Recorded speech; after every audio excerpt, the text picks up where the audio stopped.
All right. I'm going to call this meeting of Planning and Zoning to order. It's a little earlier than usual, and we are going to take a little, we're going to start with our public hearings at 5:30, but we have something else that we're going to start with, item number 6. Well, let's do a roll call first. Sorry, Shel, getting a little ahead of myself. Steve Thomas. Here. Tim Dewey. Here. Holly Rickert. Here. Tom Musselman. Here. Cindy Scroggins. Jeff Lawrence. Here. Daryl Whitworth. Here. Jim Giroux. Present. Janice Menking. Here. All right, thank you. So we have a quorum. And we're going to go to item number 6A, discussion on Hotel Conference Center, the Muse, project at 1293 North US Highway 87. So gentlemen, we're ready to hear about the project. For letting us go first. Good to see everyone again. Hopefully everyone had a good Thanksgiving. Christmas and New Year's coming up, so that's exciting. So again, thanks for having us this evening. Last time we saw everybody was back in August, I believe, early August. So we spent, the better part of, 4 months kind of churning through this project here at the point of 290 and 87 and taking a step back. We had a lot of feedback from planning and zoning. We continued discussions with all of our neighbors.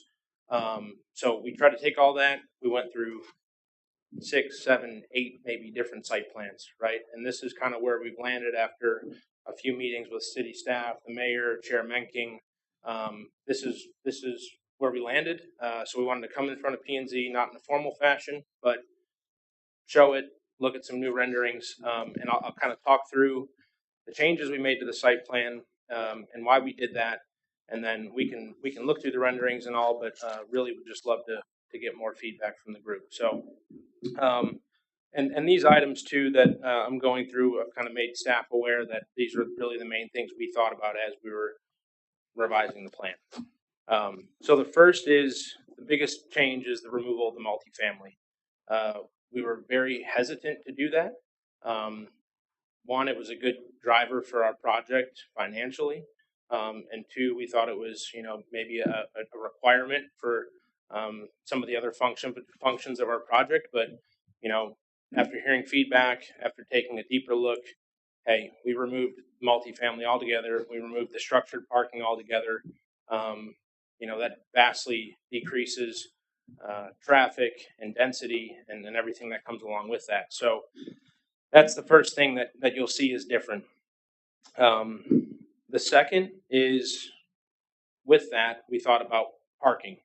When we talked to everybody before, we knew, there's a feeling like there's not enough parking in town. This is a large development, a very large tract of land. It's going to attract a lot of people. We need to have it parked appropriately. So what we asked our design team to do is, let's make sure we have enough parking to park this at least minimum 1-to-1 per city ordinance. And we think we've done that. We've done that in a couple of ways. You do see a lot of surface lot parking, but also, our goal isn't to have a lot of surface lot parking. We want to be creative when we get to that time, hopefully, and work on generating a lot of green space, especially around that Sunday house. So what you see today that's not our, hey, this is our best, right? But that's how we're going to get there. Is there's going to be a lot of surface lot parking. But number 2, and most importantly, is what you don't see, is the parking below the condos. So we have parking below the condos that will be underground parking and for condo use only, and then we'll have parking below the ballroom conference center structure. So that's going to help with larger events that are happening at the hotel and utilizing that ballroom. Boom, they can park directly beneath the ballroom, and again, that gets us to the 1-to-1 and a little bit above. I don't have exact numbers because we haven't really crunch numbers yet, but we know we're above 1-to-1 per city ordinance. So we'll continue those discussions as we move on with city staff and planning and zoning. But that's number 2 for the most important thing that we've tried to address. Number 3 is kind of goes along with that, just decreasing the traffic impact of the development. We know it's on 290 and 87. There's a lot of traffic there. We took a lot of things away, so we'll see a decreased traffic impact when we do that revised traffic impact analysis. Number 4, I already touched on the underground parking. Number 5, the hotel footprint, you'll notice, completely changed. The ballroom is now one with the hotel, so that's a big difference. And then the major difference is what you see now is what's on the existing PUD for the property. So the old developer who had this site, they went through this process. They had this footprint. Obviously, we'll make it our own internally, but we feel comfortable that we can still achieve what we want to with our project with the boundaries of this hotel and this ballroom. So that was a big change for us. We felt like we could really utilize the site quite differently. And we're going to have some challenges making that what we want, but we feel like we can still do that by using the existing footprint. Number 6, the condo building there towards the plan south of the property. You'll notice 2 things. Number 1 is we reduced it from 3 stories to 2. Previously, it was 3 stories. We felt it was important to bring it down to 2. Same with the retail. There's no retail that's over 2 stories. So you'll see the same with the condo. It's at 2 stories. And then another thing we did is I think we pushed it close to 100 feet further plan west from 290 because we talked about that elevation change previously. When you're coming up 290, you're kind of approaching our site on a slope towards the site. And it's almost like if there was a building there, it's kind of impeding. So let's pull it back. Let's make it less impeding. Let's look at, green space before you look at a building. That's completely understandable. So that's another big kind of site plan change that we made that we felt was important to bring up. So that was my 7th item. And then the 8th item, last but not least, is the Sunday house. And the old PUD, there was multiple Sunday houses placed around the Sunday house, right? We didn't want to do that from the get-go, so we didn't have that. So now what we presented last time, I think we had maybe a spa building somewhere next to the Sunday house, and that probably even felt still a little too impeding. We had some tennis courts and some pickleball courts, which we still want to integrate into the project. But now you'll see we've tried to generate more green space. You really have a vision line that shoots straight down 87. So that's the hope, is that when you're coming to the property, you're still able to kind of experience that Sunday home probably in a greater way than you do right now, because there's kind of brush and trees in the way, and hopefully there's some way to clean that up and make it look beautifully with our landscape architect and all the consultants involved. So again, the parking isn't final, right? I think maybe we touched on it, Anna, but we want to be creative about what we do with this space, because this is what connects the hotel to the retail, the condo to the hotel to the retail. So there's still a lot of thinking and design work to do around there. But that was the last item that we felt was most important from feedback, and then just to improve the site plan is make sure that Sunday home is visible. So what I'm going to do is I'd like to maybe just look at the 2 aerial renderings, and then if y'all would like, we can flip through the rest, but I don't want to take your time and try and explain renderings because I'm not an architect, I'm not a designer. It's really just for y'all to kind of look at for look and feel. But I can still just give you kind of an overarching look here of the property. Your retail really still sits up front. Obviously, this is the gas station. We don't have any final programming on that, so don't take it as this is exactly what we're going to do with that gas station. It could stay exactly the same, right? That's very possible. So same with this building up front. Maybe it's a little impeding right now. Maybe it's a little too large. Maybe it's just right. We haven't really settled on that upfront building, on what that's going to look like and how that's going to be designed, what the footprint's going to be like. So these first 2 on the retail, still kind of a question mark of what it'll be, what it'll look like. But when you get to the plaza retail, that's where we feel most comfortable. We spent a lot of time there. We feel like it could really work. We've talked a lot about the TxDOT entries into the site. Maybe we'll talk a little bit about that in the future on what that'll look like. But we know that our entries into the site are kind of set where they're at right now, and we thought about that a lot as we planned this retail. So, and then you have your Sunday home.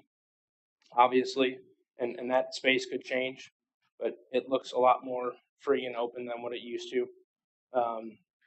You'll see your two-story condo, increased distance between 290 and the condo, and then you'll see the hotel there on the backside. If you wouldn't mind, maybe going to the next slide. So what you don't see here, I'm going to start from the bottom right-hand side, is Bob Moritz. That should be there. It's not. There should be a roadway that runs right there. But what I do want to point out is you can see a little remnants of the existing stone wall that's on the property. Based on what you see here, this area might just turn into parking, right? But it's pretty well screened right now by that stone wall, so we're kind of toying with that idea of why maybe we leave it, maybe we don't, maybe it's good natural screening. So we wanted to make sure that was in there. And then, let's be smart about just when we proceed and we get further with the design, what the landscape architect is going to do with this site. We think that's very critical as people not only enter from 290 and 87, but as they actually enter the property, lighting is super important, trees are super important, just hardscape, landscape, all those things that you think about to give it the right look and feel is really going to start with the entry into the property. So that's kind of my design speak. I was going to leave it at that and then just open it up for feedback. If you want to go through other renderings, we can, but that's what I feel is a good summary of where we're at today. All right, thank you. Good Yeah. summary. Thank you. All right. Anybody have questions or comments? I do. Okay. We're a regulatory board, so one thing I'm concerned about is height. Looks like the hotel building may exceed our 30 foot, but I'm just looking at a picture of it. What's the design finish height on that? So it's kind of back to the point I made about keeping it within that boundary. From the front, it's going to appear 3 stories. From the back, it'll appear 4 stories. So what we did is we stuck within the spirit of the old and existing PUD, which was approved for 48 feet for that structure. So that's why we took that building, we slammed it into the existing footprint, and we said, okay, can we make it work with 48 feet now? Let's try. It's been approved. It's in the old PUD. That's where the thought and the spirit of that idea came from. So placing that in my mind on that site, is that building approximately where the old swimming pool used to be for the racket club? I think the ballroom will sit in that area. So it's considerably down here. Yes, sir. There's Okay. there's a very large elevation change right where that hotel 50 is. feet, yeah. 30 to Okay. 30 or more. That's I'm good. almost certain. And then a couple other things. Anna, the gas station is not protected. That's right. The gas station at the Y is currently not a landmark. The Historic Review Board has expressed an interest in more research on that. So they've expressed interest in protecting it, but staff's just not had the chance to do that research and present it to them, but it is on their radar. And we've let the owner know that that's potential. And thus far, they've not said anything otherwise, but. And then the only other thing, you'd please let a sensitive item in our community is water. Make sure that your landscape design folks include some rainwater collection in this program. Yes, sir. Yes, sir. We've talked about that with them. We understand that that's a hot topic.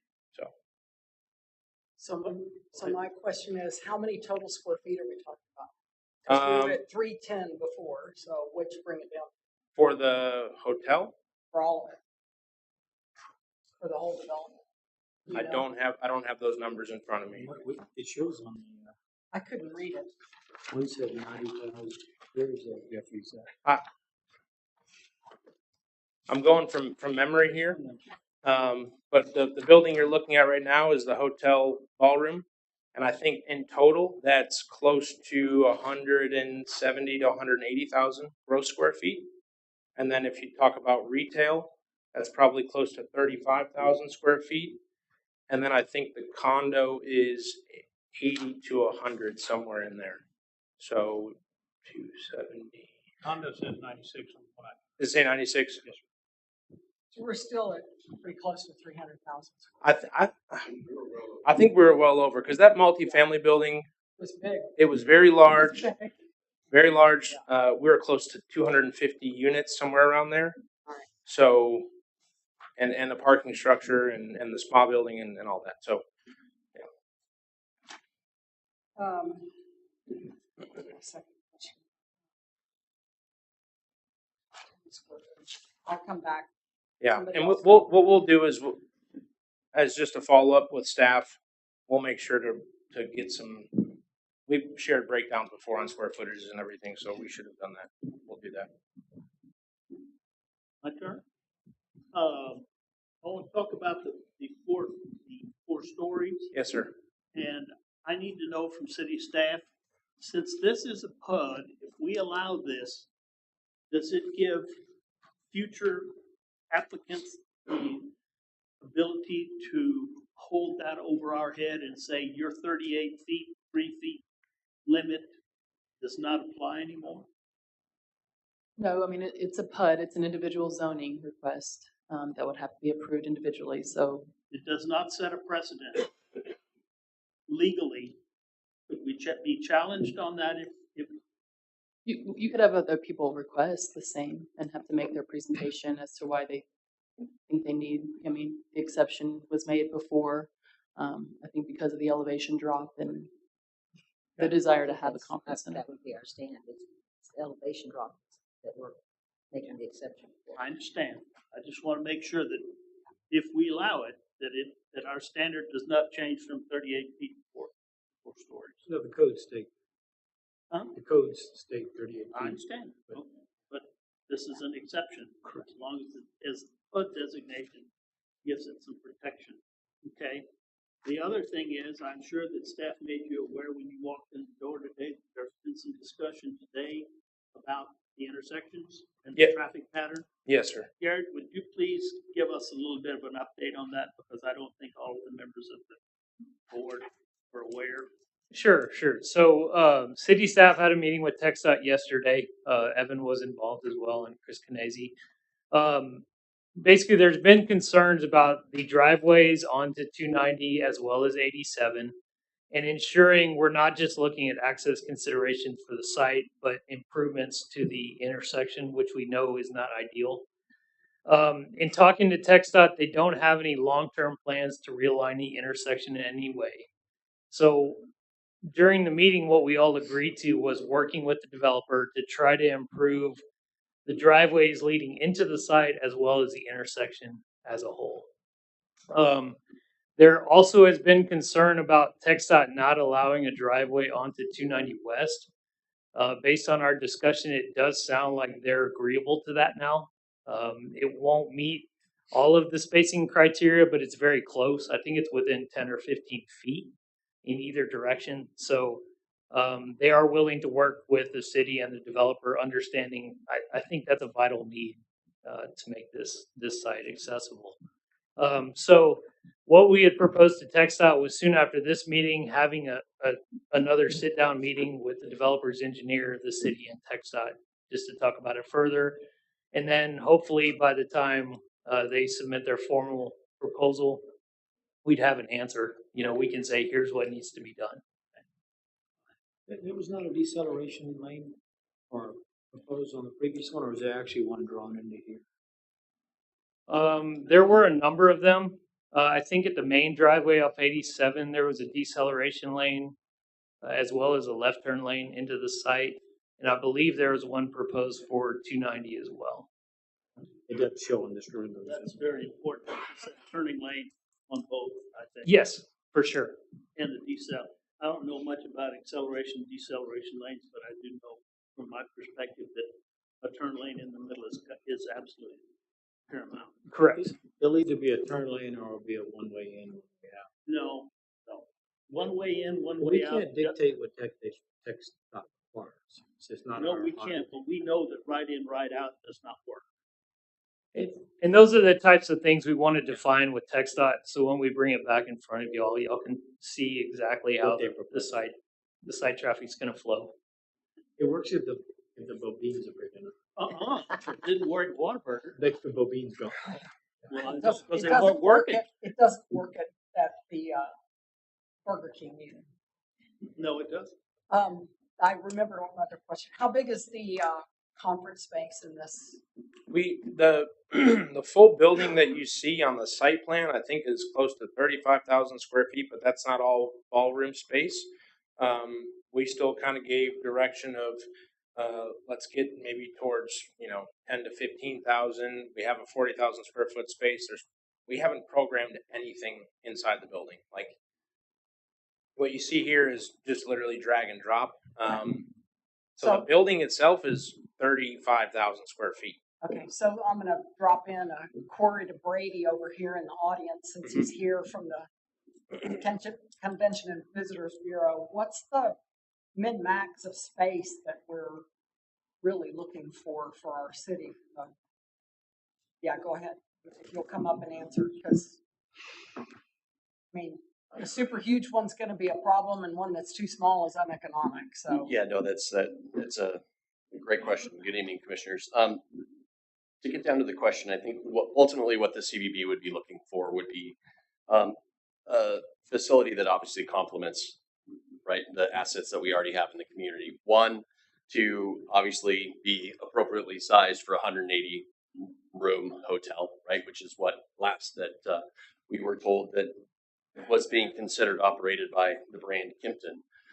So be able to accommodate that, but again, in the realm of the maximum size being roughly 250 to 300 attendees. And the thought of that is not because necessarily the hotel is specifically going after groups of that size, but if we have the opportunity of a facility being built right in the community, that we should not only go after obviously what we were proactively trying to sell from folks coming in on a Sunday, Wednesday pattern specifically, but look at something that would be able to be utilized by our civic and service clubs that have annual banquets and that type of thing, which we currently have a need for because we have such few, obviously, accommodation opportunities from a gala perspective and that type of thing. So 10 to 15,000 square feet would be on, I guess, probably the smaller end from the original RFP that went out. But I think dependent on how that space is made, right, divisible, I think is really where the ultimate answer lies. Because if it's 15 to 20,000 square feet, but it's a 10,000 square foot ballroom that breaks up into 3 divisible sections with equal number of breakouts, that gives the CVB a lot of flexibility, obviously, to sell in multiple configurations. okay. So I just want to make sure that we don't oversize it for the size of our city. Completely understand. Yes. And I would say too, when we plan the meeting space, the ballroom will be divisible. We'll have breakout rooms. We've done that on our previous 2 hotel projects, so we'll be smart on programming it with the design team. I have one question or one issue I'd like to just throw out there for everybody. This project is going to be, I guess, in the many iterations that we've talked about, whether it's Seven Hills or whether it's DC Partners, this is an anchor on the west end of town. And this is the anchor that is going to maybe help us jumpstart the revitalization of the West End. There's been talk of creating a TERS, tax income refinancing zone. And what all this means is that we are in the process of increasing economic activity in the West End. And I think that's been a goal of many planning and zoning commissions and many city councils for a number of years. And the reason I bring this up is looking at the Y. We have all been through the Y over many, many years. And I would just like to say that with any development, whether it's the DC Partners or any development that goes in here, we are at the stage where this is the last chance we have to decide on what is the best configuration for that Y. And is that configuration the one that we have right now, or does it need reconfiguration to accommodate the increased traffic load that we are anticipating happening because of our revitalization efforts in the west end of Fredericksburg? So I think that needs to be a part of the conversation that we're having. And I don't want to push anything off on DC Partners. This is a city of Fredericksburg issue that we should be talking about. We've talked about it for a long time, but we haven't really thought about it. We really haven't done anything about it. Well, because they didn't have roads. Well, Belong to sure, it's not our roads, but it's our community.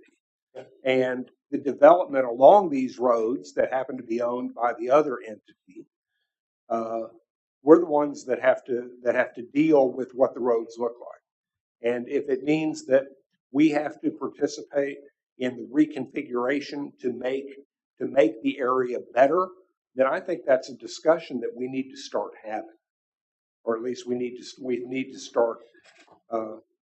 We need to make a decision whether we need to have that discussion or not. So this development is going to, if this development goes through, it's going to dump a real heap of activity in a section where our traffic flows are not very good to begin with, and we don't have really much right now to address the increased traffic. So my discomfort is still, I'm still uncomfortable. This is so massive for a city of 11,000 people. But the second thing I'm concerned about, that it's adding a real big spike in activity pretty much all at once, and we don't have the infrastructure of that in a town sufficiently planned out and developed to handle the increased load. They're going to go there, but then where are they going to go? How are the workers going to get back and forth? How are the tradespeople going to get back and forth? You know, I'm concerned that we're not sufficiently thinking about what the traffic patterns are going to look like once this is built. And once it's built, we're stuck. We don't have any other options. So before we're so boxed in to approving this development, I want us to look at what are the traffic options that we have. We need to start laying in some plans and moving on that stuff quickly, because once it's built, we're done. This is our last chance to get it right. And it's just where that location is, there are some serious traffic problems. And as part of this, we need to figure out how we're going to address those problems, because you're going to build it and then we're going to have problems. Yeah, we know we need to do a revised TIA. And then what we'll also do is we can probably compare that to what the existing approved PUD today shows in terms of traffic.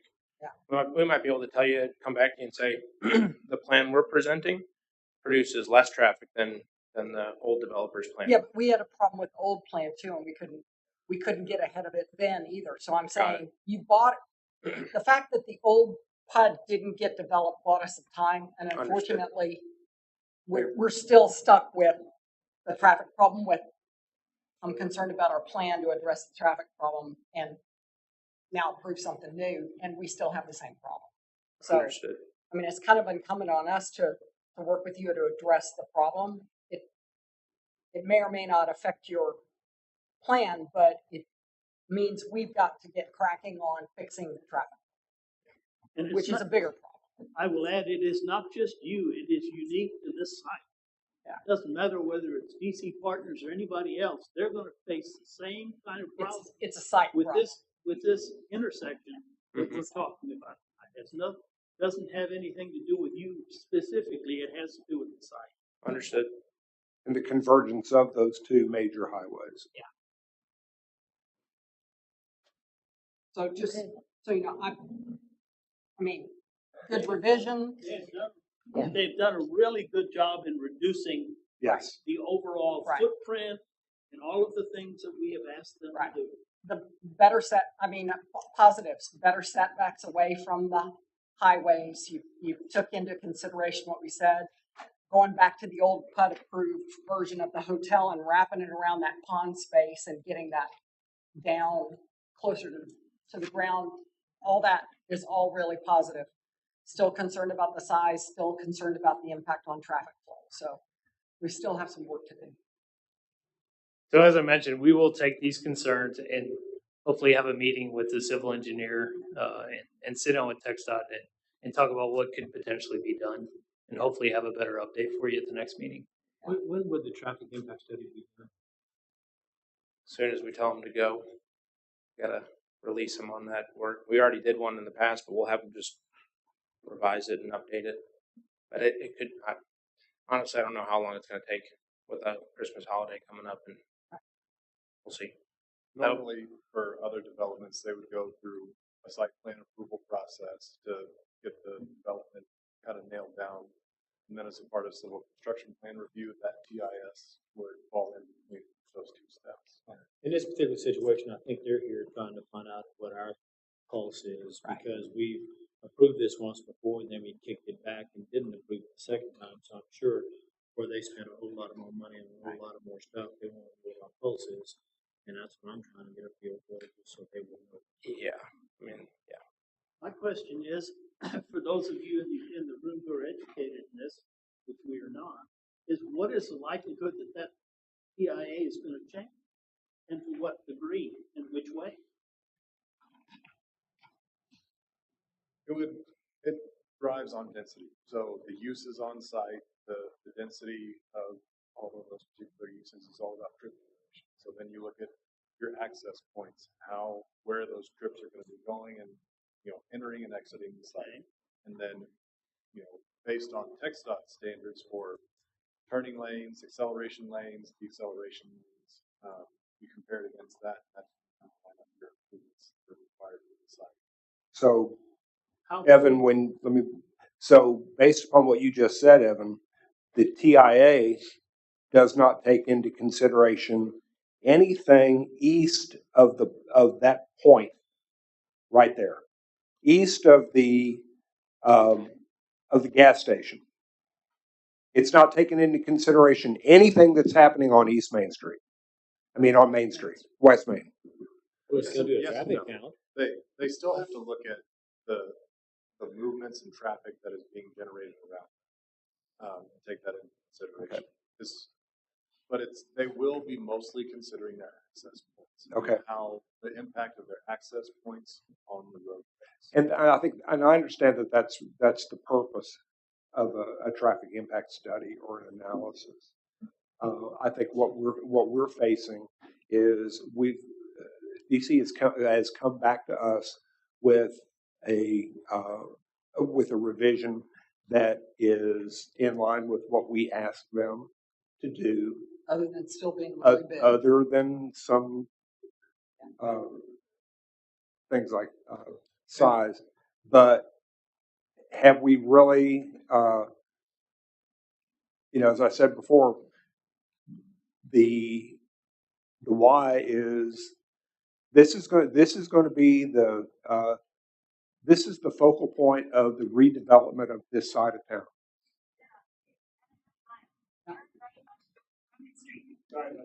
And we're here. Yeah. My biggest concern is that while I understand why TxDOT looks at it from an ingress and egress perspective, do they really take into account the impact that whatever we're talking about is going to have on the future traffic patterns? So we're assuming that, like Polly said and everybody else, and they hope the same way, that this is going to really generate a lot more traffic. So this particular intersection is convergence of two highways. And so percentage-wise, this development may not be as impactful as you think, because we see all the flow of traffic. We see everybody heading to Mason and Harper and coming in and out using this intersection. This development will certainly affect that, but the intersection itself would be more consideration as a public. It's going to be everybody else moving around through that intersection. So in the same way that another development will provide sidewalks to, provide more pedestrian access as a public improvement to align with our goals, that would kind of fall more in that category as we consider the intersection. So that's why that conversation with TxDOT is important to figure out their needs, their standards, and then also work with developers engineer as to what's feasible. Yeah, because we're putting a big cork in the top of a bottle of wine right there. I mean, this is going to clog it up. I mean, all your through traffic trying to get by is now going to have to navigate around this, through this, basically this development sitting there dumping local traffic in and out. So before you had a piece of land where you've got it's all through traffic going by there. Now we're putting a local traffic component smack dab in the middle of it. And that's got to have an effect. And now you're going to have local traffic competing with through traffic. And I'd hate to see the city come back, later after this thing's built and say, oh, we need to do something about the intersection. So we're going to have to condemn some property. Well, and as Evan mentioned, these are highways. These are actually U.S. highways, so FHWA would also be involved if there's any sort of realignment. So, as y'all are aware, the city has looked at local relief options, and so really the interloop project, the extension of Friendship Lane, would be the solution to try to relieve some of the congestion. That's a local project. If it actually otherwise does. we've got to work with the state and feds. Yeah. I think we all understand. So I just want to make sure that we don't end up, if we're going to condemn, do it before they build something, before they spend the money and build something on it. I don't want to be facing, you guys have fully developed it and you're up and running for a couple of years, and then here we come with, oh, by the way, TxDOT just said they want to mow right through the middle of your development because they need to realign the highways because of the traffic. That's like the worst possible outcome we could experience. So TxDOT looks at it, and I learned this from 13 years on the relief route committee. TxDOT has a 50-year view, so a realignment is not going to be 50 feet from this intersection. It's going to be 6 miles out from this intersection. Well, that's helpful. That's exactly right. And so then my that's not second, a- it's not a my local second thing. question is, how confident are we that we're actually going to fund and implement the local option on that side?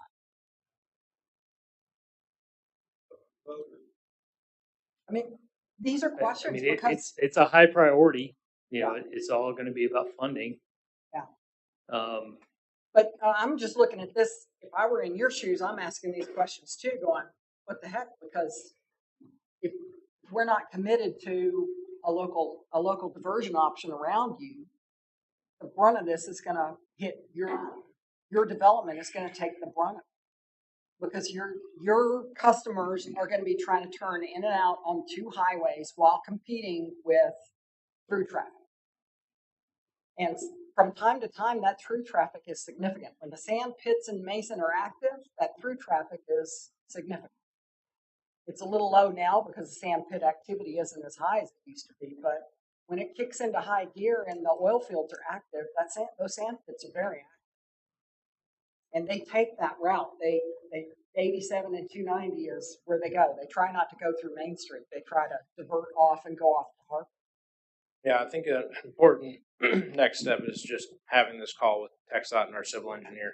I mean, Yeah, I would expect but just for you guys, consider. I mean, really dig in with TxDOT and don't just think that shifting your driveways this way or that way is really going to be. That's just the tip of the iceberg issue. The bigger issue is that we have these flows going in there, and now your locals are competing with those flows. understood. All right. Anybody have anything else? I do. So questions for staff on, I think Tim brought it up about the 4-story on the old PUD. So are we obligated based on the old PUD to continue 4 stories, or do we have maneuvering room on that? Is that something we're stuck with or not? Come on, earn your pay. It was a little late today. No, we're not. We're not. Considering new conditions, yes, sir. So it's It's up to us to decide if we want to or not. And so, Mick, I'll follow on that, because on the last one, the way it was written was not exactly the way we had expressed ourselves. Right. And so I want to make sure that when it comes back and we approve the amended PUD, that we're very specific about where that 4-story and 3-story applies, and we give it some really good definition so that we don't get stuck with somebody coming back saying, you approved 4 stories across the whole thing. We'll take notes when you discuss it. Okay. Get GPS. Did you have more questions, Jeff? No. Okay. All right. Thank you very much. We appreciate you coming back and Yeah. letting us look this over. Thank you very much. Thank you. Continued discussion. Absolutely. Yes. Thank Not you. the last time I'll be seeing everybody. All right. Thank you. Thank you. Bye-bye. All right, we'll get started with the public hearings, but before we do, there were 2 notices sent out for public hearings that the applicants withdrew those. So one of those has to do with the property on 108 East Uford. So if you're here for that public hearing, that's not going to be held tonight. And the other one has to do with the drive-through on Friendship Lane and Highway 87. So if you're here for one of those, you're welcome to stay and listen to everything else, but those are not going to be heard tonight. So thank you for coming, but we're gonna. You're excused if that's what you're here for. Thank you. So now we're going to go to item number 4A, the public hearing request Z2309 by Thomas Mackey, Sarah Dack, Raul Rodriguez, and Austin Rodriguez to consider the following. A, to change the land use from low-density residential to medium-density residential for properties located at 107, 109, 111, and 113 Shaw Avenue. And B, to change the zoning from R1 single-family residential to R2 mixed residential for properties located at 107, 109, 111, and 113 Shaw Avenue. So I would now have the presentation by the applicant. Who's going to make that presentation? We need to go All to right. public hearing. No, that's the 4th. That's number 3. You in there? I'm sorry. Yeah, I know it's hard. We've changed that, but it's hard to get in that new cycle. Thank you.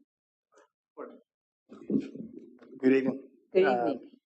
Thomas Mackey. I own the property at 113 Shaw Avenue.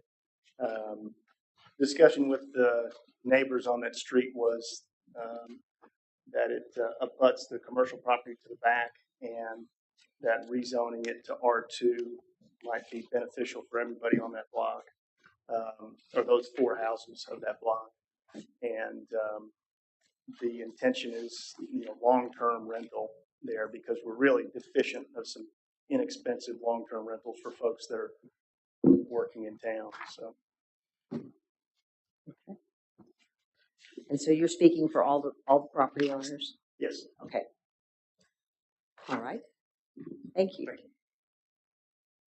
All right, we'll go to B2, staff report. Thank you, Mr. Mackey. As Mr. Mackey mentioned, the properties located at 107, 109, 111, and 113 Shaw Avenue have requested a zoning change and a land use change. The zoning change specifically would go from R1 single family residential to R2 mixed residential. These properties are 4 separate properties that make up the 100 block of Shaw Avenue. This block is bordered by 2 zones, R1 single family residential to the north, west, and a portion of the south, and then C2 commercial to a portion of the south and the east. 107 Shaw abuts Hill Country Vision and Family Dentistry, and 109 Shaw abuts Neckendorf and Blocker CPA. There is only one short-term rental within 200 feet, and it's at 516 St. Geralda.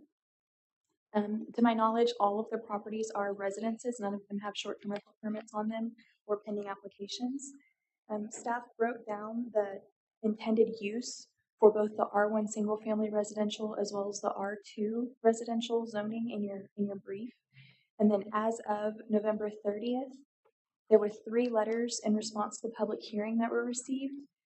with a mixture of protests and comments regarding overall review of the area for the R2 zoning. Staff also received 2 additional protests that were not included in your packet today.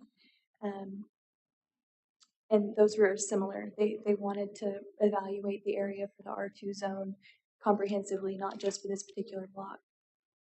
Given the location of the properties behind the C2 zone, Highway 16 South, staff recommends approval of the zoning and the land use changes to allow for mixed residential, which will allow for more residential units. R2 is appropriate as a buffer between C2 and R1 zones. Given the timing of this request and the recent changes to the STR ordinance, staff recommends the effective date of the change be made to coincide with January 1 of 2024. All right, thank you, Shelby. Wait for after. All right, we are going to go into the public hearing now, and then if anyone wants to speak, we'll listen to any comments you'll have to make. So I entertain a motion to open the public hearing. I'll make a motion, we open public hearing. Motion by Jim. Do I have a Second. second? Second by Tom. Any discussion? All in favor, aye. Aye. All opposed? All right, is there anyone here who would like to make comments on this application? Yes, sir. Come up. Yes, come on up to the podium. And if you didn't fill out a name, Mr. Monzon, if you give your name when you get up there. Yes, my name is Luis Monzon. I live on 107 West Park Street. And so I received the paper to come in, to this meeting. And the main comment I have is that these 3 or 4 properties or those 3 or 4 houses were built by Habitat for Humanity. Mr. Gary Marburger, he was very involved in that. And he's the one who invited us to help, and I work in helping and those 3 or 4 houses.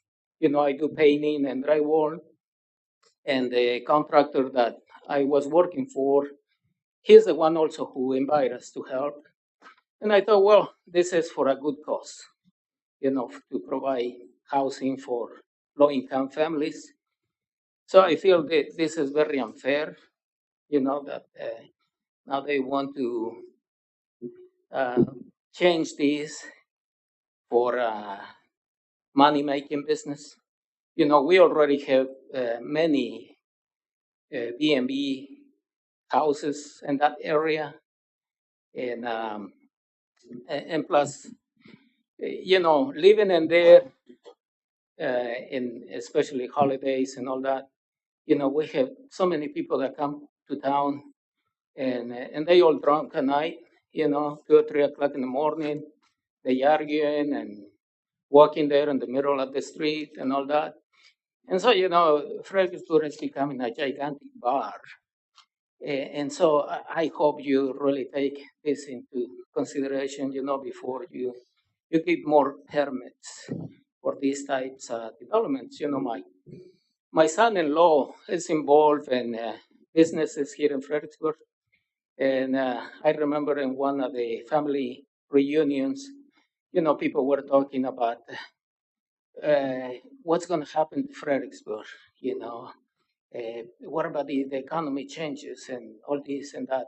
And then they asked me, and I told them, well, I've been living here in Fredericksburg since 1978, and I haven't seen nothing but good. Everything gets better and better. But now we can see that we might kill the chicken of the golden eggs, because now the businesses are competing for customers. Only so many people can come to this town. And so, the development is good, the progress is good, but I think we're going too fast. We're moving too fast. And this is going to bring problems for everybody on everything. Look, the water is a main problem already. So, we continue to develop like these. We all know what's going to happen. It's not a secret. We all know it. Thank you. Thank you very much. Is there anyone else who'd like to make comments? please. I just wanted to point out what my house is. Okay. This is Mr. Mackey's house. Yeah. What's your name? Sorry, I'm Marla Wallendorf. I live at 510 St. Geralda. Hello, everyone that I know in here. If we go across the road right here, that's Mr. Mackey's house, and then that street that he lives on Shaw next to those 3 houses. And then keep going. This is my property here. So I look at that area. So my concern is that we want it to just stay R1, so it can just be single families. It could even be an STR as far as I'm concerned. But yeah, we don't want to be able to have a duplex or anything put there for multifamily move in. Also, Thank you. Is there anyone else?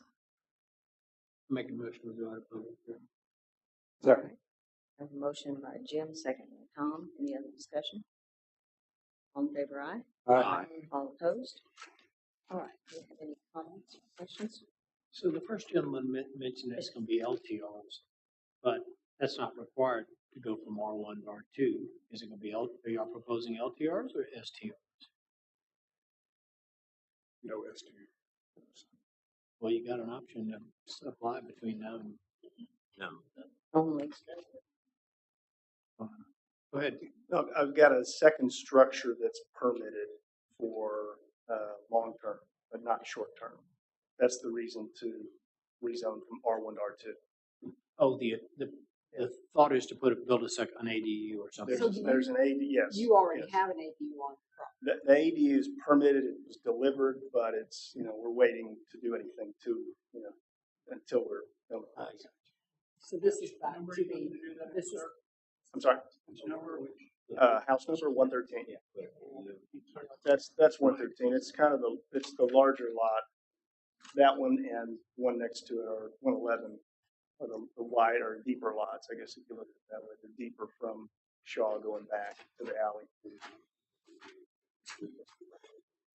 Can I make an observation here? If you look at the map, the only 2 properties that abut commercial are the 107 and 109. Correct. So unless we're playing electricity because the other properties are touching 109, then the second thing I'd like to bring up is that this is spot zoning. And if they wanted to get people on the north side of Shaw Avenue and Park Street to go in, and then maybe people all the way down to Walsh to create a zone, but I don't think it's probably good public policy to be zoning blocks.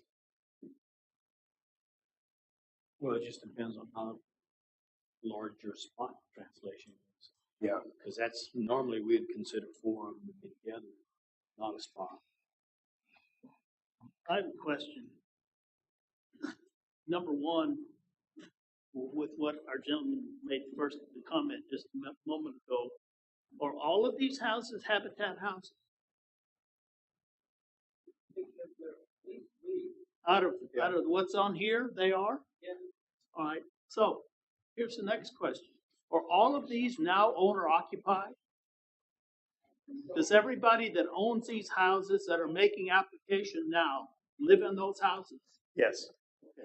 So are they going to move Did they to turn them into long-term rentals? That's just what They you haven't. said. Nobody sold them. The intent is to make these long-term No, rentals. the intent is Well- to do R2 so you can put a second unit on So there.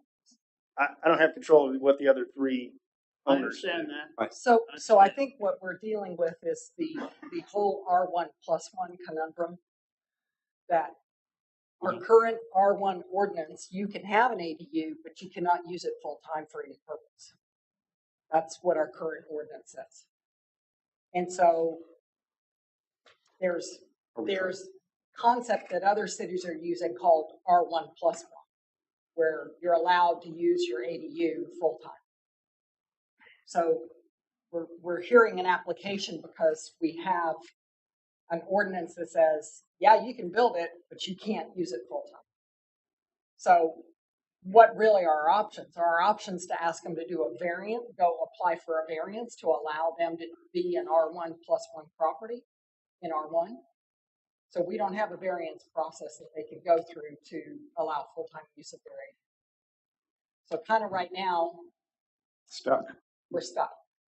The Until only way they can do this is to convert it to R2 so that they can use the second dwelling as full-time. And the And reality this is a is, topic that we are planning to take up post-comp plan Right. to talk about the whole R1 ban and R1+1 and how we do that and where we do that. So you're kind of ahead of a bigger, broader community discussion.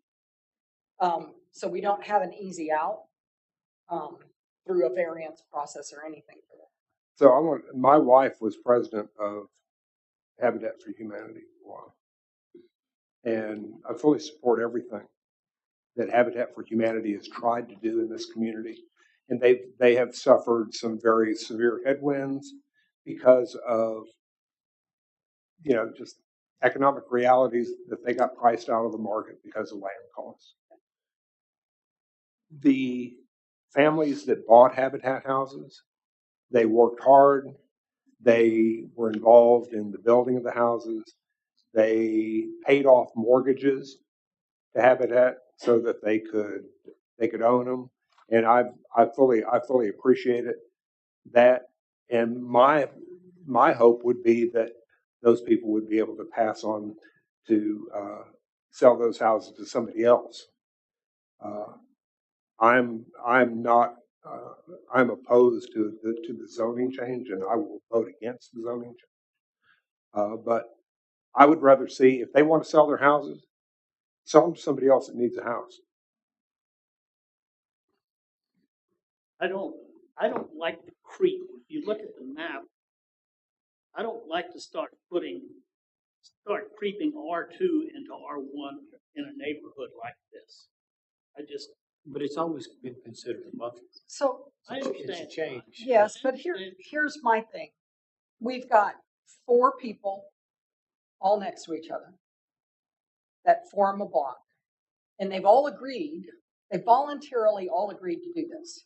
And if you look at the landowner at 517 St. Geralda and 106 West Walsh, if you look at their protest letters and actually read them, the reason they're protesting is because they were not included.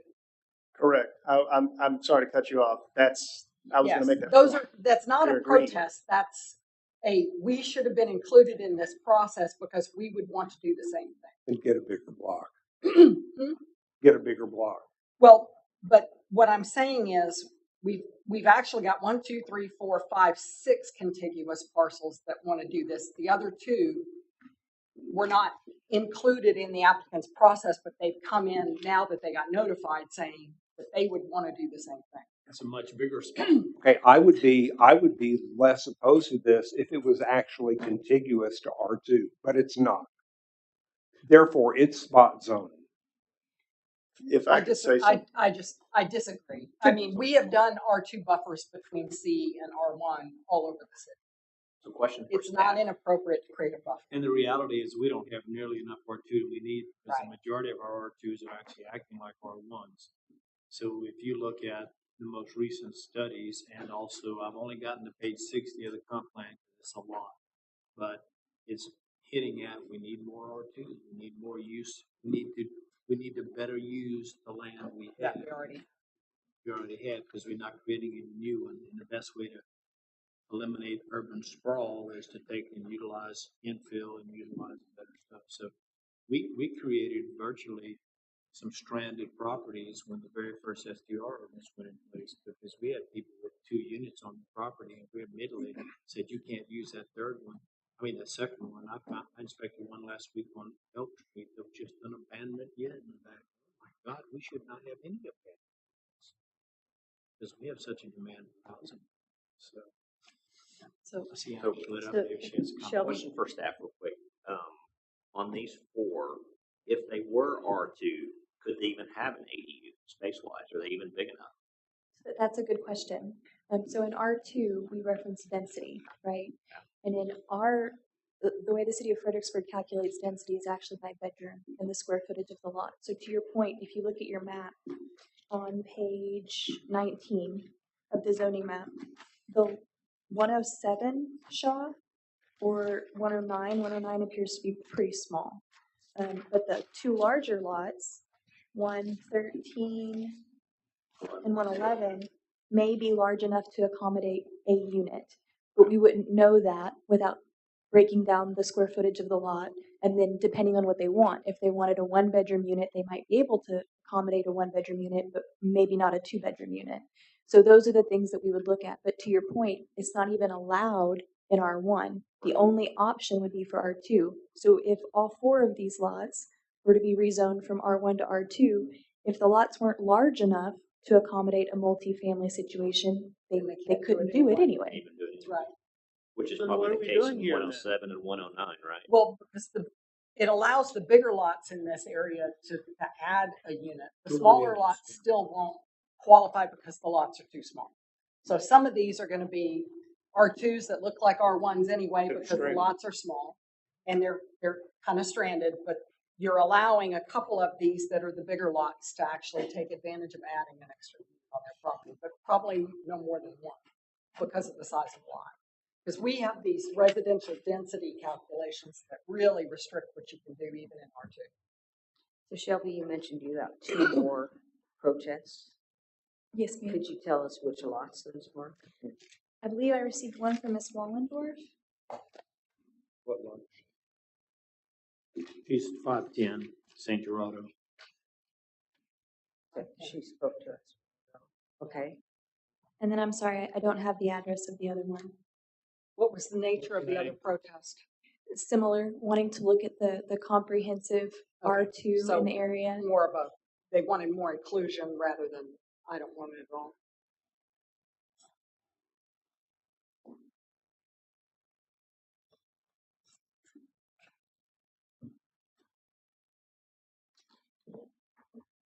So on the extra lots, 517 St. Geralda and 106 West Walsh, I already contacted you all about this and that we can't automatically include them in any decision we make today, but we can instruct staff to initiate rezoning of those 2 properties as well.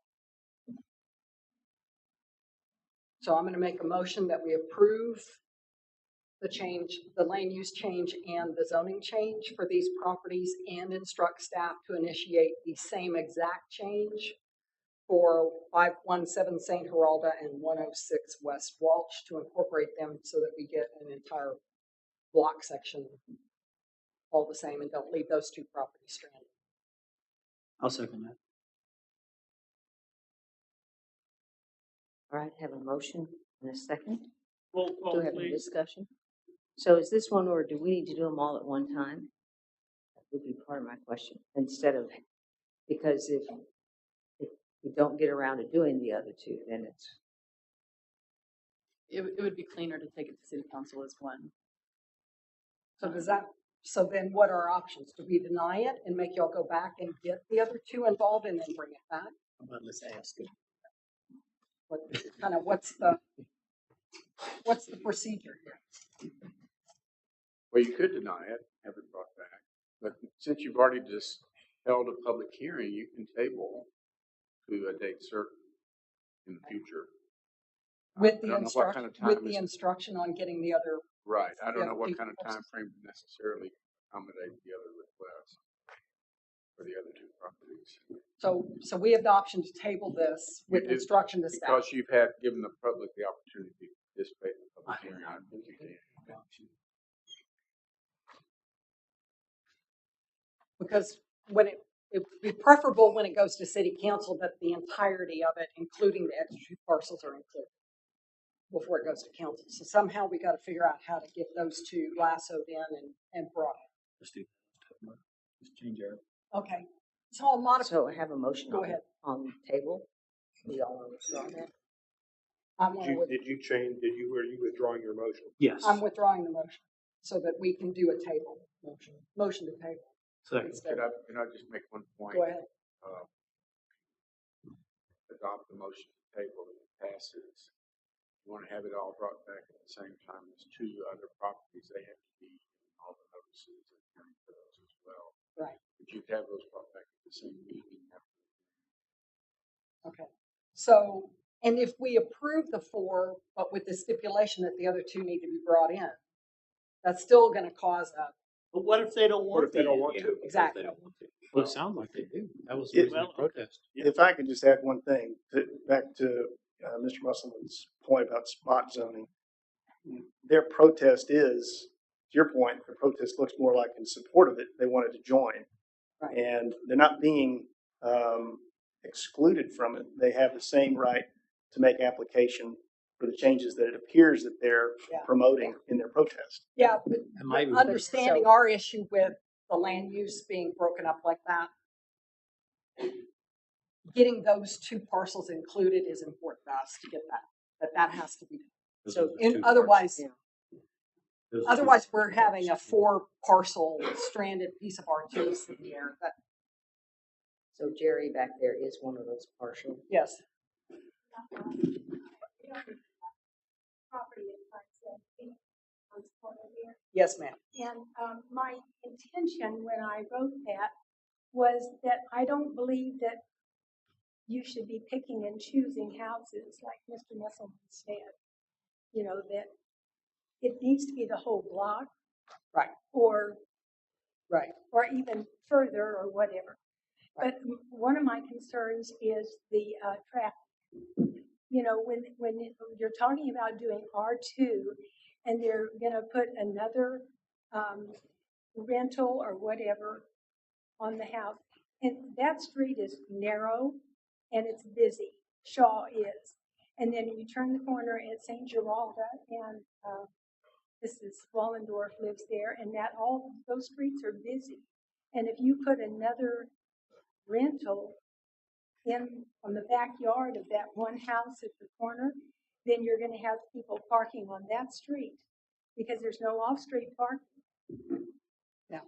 So, you know, And the only parcels that are going to qualify are going to be the 3 large ones. The others, if you're looking at those parcels, looking but at that one that does qualify is on, and that's the one where they've already moved the house in and are just waiting to be rezoned.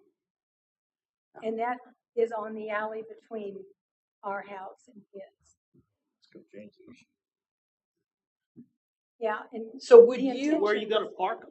So my question's going to be, since we don't have site plans or anything yet to look at, it's kind of hard to predict, but It won't be the same. Yeah, is you your- look at those houses, you know, from an aerial view, there is no room to do a second dwelling on any of those houses.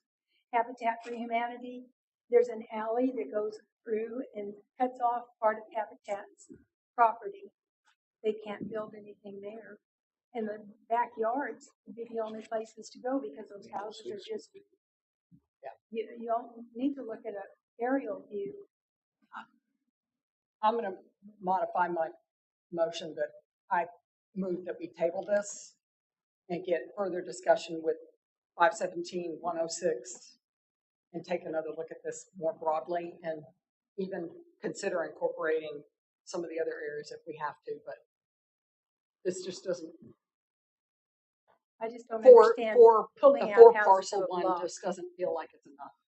We need to get a bigger chunk to do this. I don't know what y'all think about that, but that's my motion is to take.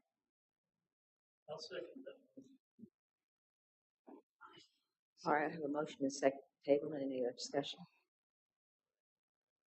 How long, what's the clock on the table The before it meeting has to come back or before it dies? You just say table.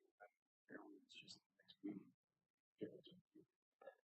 Okay, so how long would it take to get to the other two landowners on that backside block, the one on Welch and the one on St. Geralda, and have a further discussion with them about incorporating them into the R2 upgrade?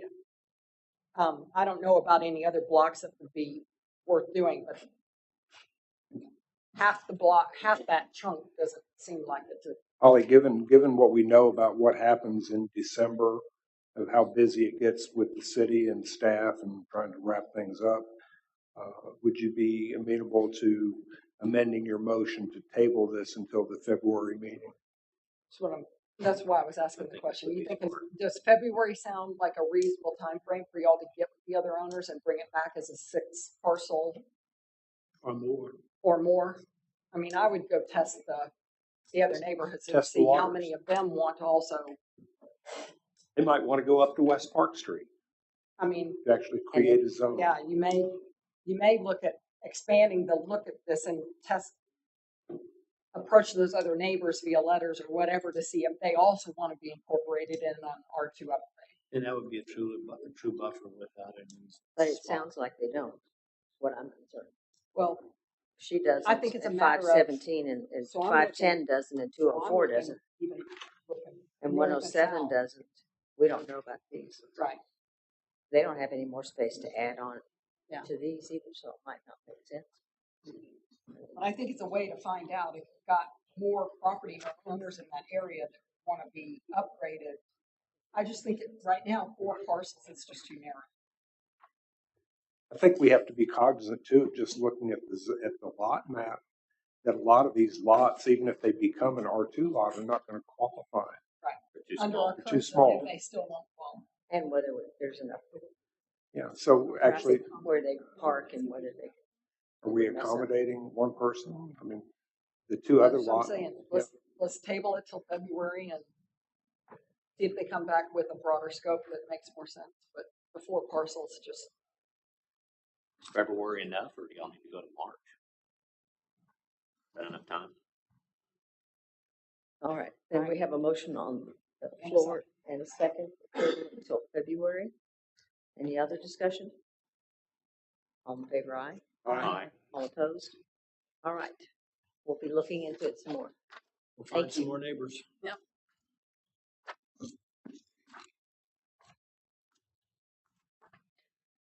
All right, let's go to public hearing number 4B, request Z 2325 by Erlene Lund to consider the following.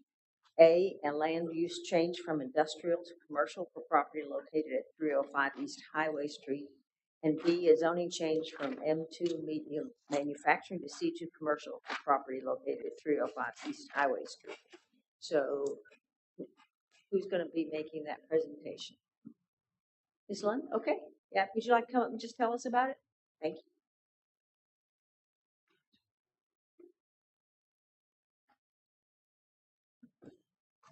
My name is Susie Prater. I'm the administrator for Erlene Lund, and we purchased 305 East Highway Street about a year and a half ago. And at that time, we had 2 buildings. They were combined almost like a duplex that were sitting vacant. They had storage in them, and it just deteriorates a building when you do that. We had seen a lot of B&Bs right in the neighborhood and thought that it would be not a problem to add just a couple of B&Bs to that. RVing is because we are already have a use permit for an RV park, and it's trending that multifamily generations come and RV. You'll have the kids come and mom and dad will stay with them in the RV while they're traveling, and then they go to an RV park that has B&Bs, and mom and dad stay in the RV in the B&Bs while the kids stay in the RV, and then they all get to enjoy their time together in comfort for both. So in doing that, we wanted to proceed forward, but came to find out that we were the different zoning than what we were. RV camping is sort of like short-term rentals, and that the majority of our folks come in for a weekend or a week, sometimes a month, but most of the time it's usually a week to 2 weeks or just a weekend for a special event. And our proposal is to currently take the two units that are together and make those a 1 and 2 bedroom B&B. And then in the future, if you can see from the map, there are about 6 sites at the very front of there that are very short and only accommodate about a 24 to 30 foot RV. And almost everyone that comes in now has a 35 to 45 foot RV. Our big lots, our pull-through lots will handle it, but those back-end lots will not. And if it goes to where it is a good thing for the trending of the people that are RVing, who want to have more of their family coming with them, would be to put in like a small, either just a studio or a 1-bedroom little, we have wagons out at the vineyards of Fredericksburg, and those would fit nicely on those little lots. You know, to have something that is cute for the community, cute for the town, and accommodates the needs of the folks that are coming on a short-term basis to Fredericksburg. Okay. Great, thank you. Great, thank you for that presentation. All right. Staff, who's going to, Shelby, can you do this? Yes, ma'am. Okay. Thank you, Ms. Susie. As Ms. Susie mentioned, they're requesting a land use classification change from industrial to commercial and a zoning change from M2 medium manufacturing to C2 commercial for property located at 305 East Highway Street. The property is currently operating as the Fredericksburg RV Park, which obtained a conditional use permit to operate a campground sometime back in the early 2000s. I couldn't find the exact year that it was approved. The new owners purchased the property in 2022 and would like to add 2 short-term rentals to the property, which the M2 zoning does not allow. It doesn't allow for any short-term rental B&B use at all. So it would require a zoning change to at least C2, which would allow both the RV park as well as the short-term rental use. And that would allow them the opportunity to operate an STR facility, which has a limit of 8 short-term rental units, in addition to the campground use already established on the property. And so if you look at page 34 of your packet, it shows the zoning. It's also on the screen. And you can see that this property, which is highlighted in blue, is one of 4 M2 manufacturing zone properties there in that area. Everything to the east, north, and south is zone C2. And in reviewing the C2 zoning, the uses that are abutting the property and that would be applied to the C2 zone are appropriate for this neighborhood and this use. Staff recommends approval of the requested land use and the zoning change. The property abuts the C2 commercial and is a natural extension of the zoning found to the east and the north. In addition, it would create a cohesive zoning block, given that the property across East Highway Street is also zone C2, although it is vacant. Staff recommends approval. Thank you, Shelby. All right, we're going to open the public hearing. Entertain a motion. Make a motion, we open the public hearing. Motion by Jim. Do I have a second? Second. Second by Tom. Any discussion? All in favor, aye. Aye. All opposed? Is there anyone here who would like to make comments on this application? We close the public hearing. Second. Motion by Daryl. Second, who was that? Jim. Jim. Second by Jim. Any other discussion? All in favor, aye. Aye. All opposed? All right. Anybody have any comments, questions on this one? I have a question. This may or may not be germane to the issue, but since you're here, you might be able to quote this. What is the percentage of people in your current property here that are long-term renters as opposed to short-term renters? Yes, ma'am, please.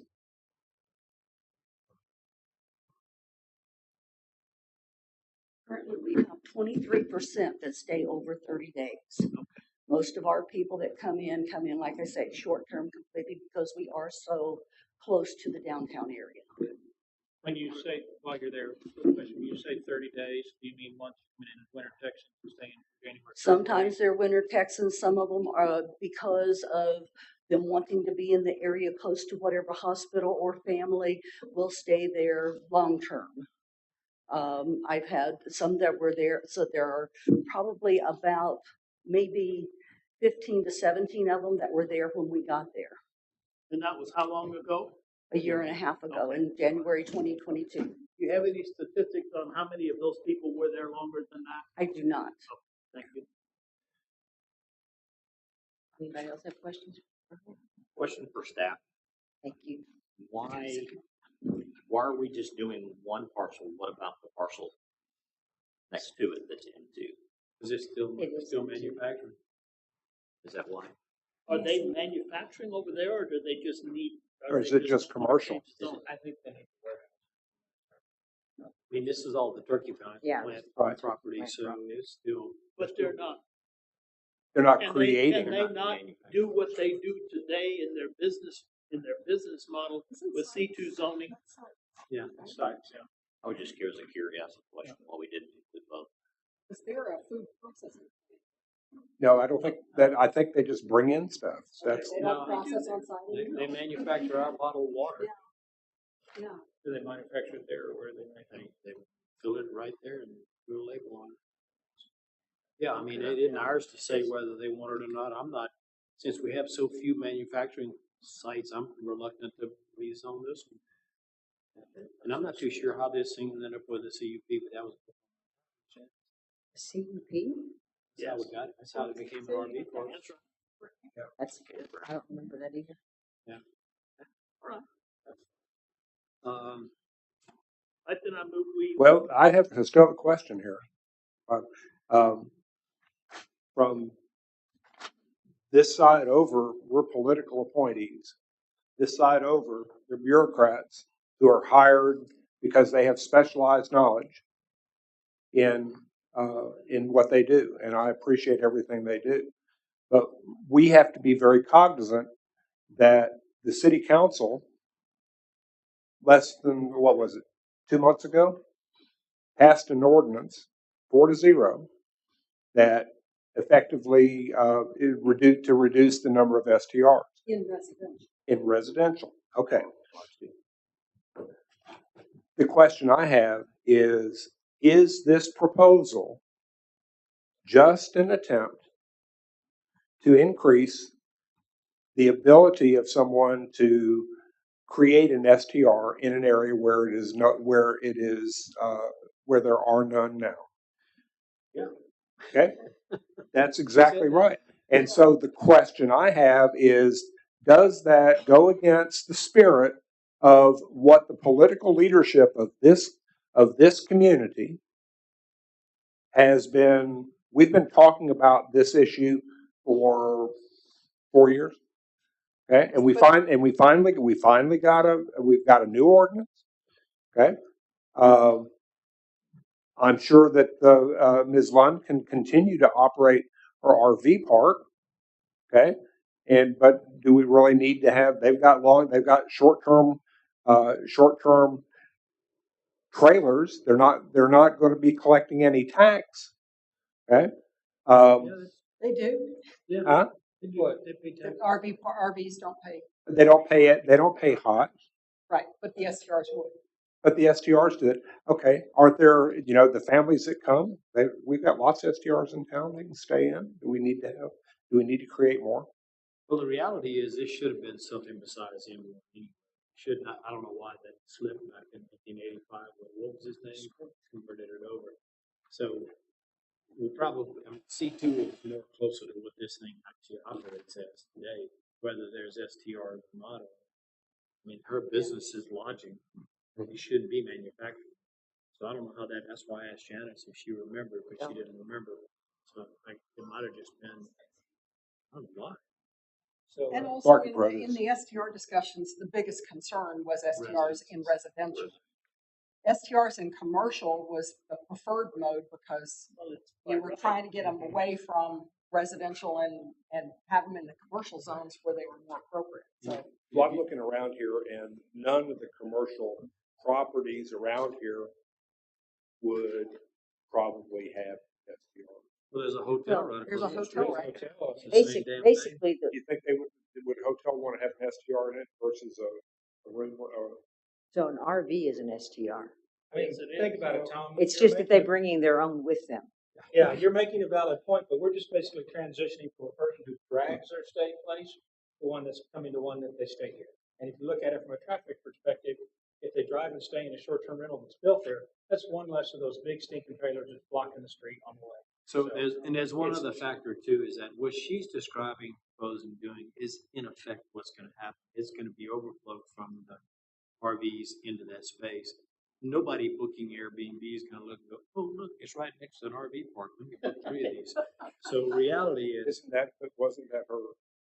no, No. what she's No. proposing is that if grandma and grandpa are in space We number should look at 18, her. their kids, grandkids are gonna come and stay in the STR versus standing in that little tiny. It's something that I would use. My kids have an RV park, and when they want us to come stay with them, we have to get a hotel somewhere in town and then I go mean, to the park. And so this She's would be providing perfect. us with information that her market dynamics have changed and she needs to adjust to address her market. And they're vacant buildings right now. Now, we could just let her do a new CUP and go through that process, or we could just change it from M2 to C2 and then she can do it. I mean, those are kind of our choices. You know, but it doesn't make sense as an M2 if it's an RV park. I mean, that's part of our problem is we have it zoned to something that's She not. continues as an RV park with him because she isn't. Correct. And I'm just thinking this is just a way to expand. Yeah, this is another way to just expand the number of STRs. Well, because I'll tell you what my thinking is, because this board gives everybody trying to build a hotel such a damn hard time. We still got to have a place to put these people visiting this town. And this is an ideal place to put it. Not offending anybody. There's not one resident that showed up today and said, "Oh, it's going to mess up my residential neighborhood." I want a property just right there on Hill Street. It wouldn't bother me any of that, since that's an STR. I don't know. We do have the poster child for STRs up and down, sitting right over there. What are your thoughts on it, Mayor? You're staying out of it? You'll get to hear it when it I've comes tried to really him. hard to bring him into our conversation. He just won't do it. Yeah, Randy left. All right, I move that we approve it as presented. I second that motion. I have a motion by Tim. I have a second by Jim. Any other discussion? All in favor, aye. Aye. All Aye. opposed? Aye. No. All right. All right, motion carries. All right. Thank you. Thanks. Sorry you had to see that. Welcome to the sausage bean day. All right, let's go to action item number 5A. Request site plan 2321 by Mike Cornett to consider the site plan and entry corridor review for a professional office development located at 512 South Washington Street. Ms. Janice, the applicant has pulled this until the next meeting, so. Oh, Wise move. all right. Let's go to action item number 5B. Site plan by Mike Cornett to consider the site plan review for the soccer fields located at South Fair Drive and west of South Highway 16. I wonder why you stayed here, Mark. Pull that up. I was trying to get 2 for 1. Didn't work, did it? Good luck. You charging travel or what? Do you all want to do the staff report first, or you would like us to introduce the project? Please introduce first. Okay. I'm Mark Cornett, and this is Dan Kemp. We're with the Fredericksburg Soccer Group, technically known as Friends of the Fields.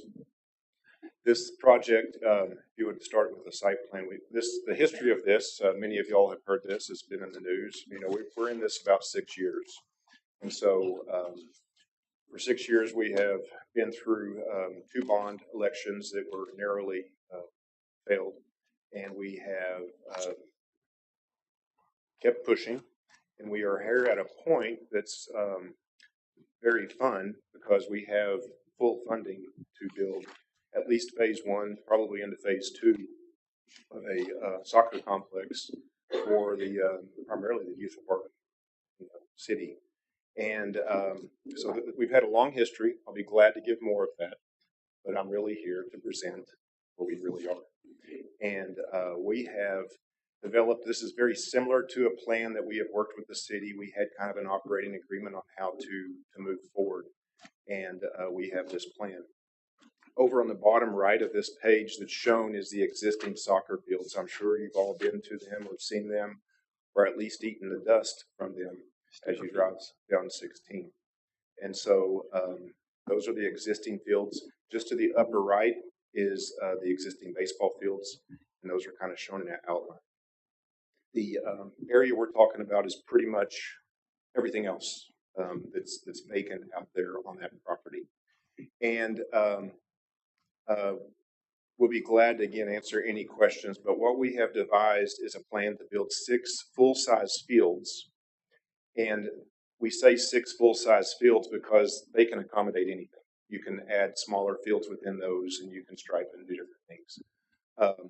But the reason we have gone to just 6 full-size fields, because our first plan that we were really working with, we had little fields here and little fields here kind of design. But something that has really worked well that we have seen both in Kerrville and other facilities that are successful is they don't really delineate the fields by grade. They just have big flat areas. And then as things change, if there's some wear and tear on the goals or something, you just shift the field over. You just restripe it. And so this gives a lot of flexibility. Again, another reason we have 6 is that they are grass fields. You tend to want to rotate. One thing that we have not done here is rotate the play of fields. And you end up with what we have amongst other contributing factors. But that gives all these rectangles are kind of like Legos. You can move them around. You can have fields going left and right. You can have little fields. One of the slides has some little fields shaded in as just kind of an example. So we have done this. One of the plans we had with the city, we were talking back and forth a couple of years ago. We had the parking lot more centralized, like more in the middle. And in watching how this really works at other places, and again, Kerrville, we realized it's probably best for child safety to have all the fields in one spot and just separate the two and have a fence. And really, you have to have a conscious effort. You go into the fields and you're in the fields. We don't need cars within the fields. And so that really pushed us over. So the right side, which is kind of a red circular line, is the existing baseball field fence. And so there's a buffer between the two. It does allow parking to come off of Fair Drive, circle around. We have created one-way traffic. That's another thing we've seen is angled parking really facilitates cars coming and going for practices and games and different things. And so most of it will have a one-way circle, but we've also carried it down and we've extended and tied into the existing baseball field drive. And so what this will really do as an improvement not only to soccer but baseball is it gives people a way to get out of this site. I'll mention traffic a lot. That little intersection at 16 by the Mr. Gaddy's is probably one of the most dangerous intersections in this town after release of a baseball or soccer. And so this will give everybody an opportunity to get to Fair Drive. Most people can go around to Tybydale and you have a light system to get out. So it really opens up the traffic and gets us to two directions of egress and so forth. One of the questions I've had from staff level was, that's a lot of fields, but again, the reason is really rotation. Very, very, very rarely would we be hosting a tournament that, all 6 fields are. A tournament setting, which everybody uses that language a lot, for us would be great. The limiting factor of a tournament is referees. And the reality is, we could really host one tournament a year, we would just be perfectly happy. But it's a limitation of available referees. And so a big tournament would obviously have more, but you have Fair Drive.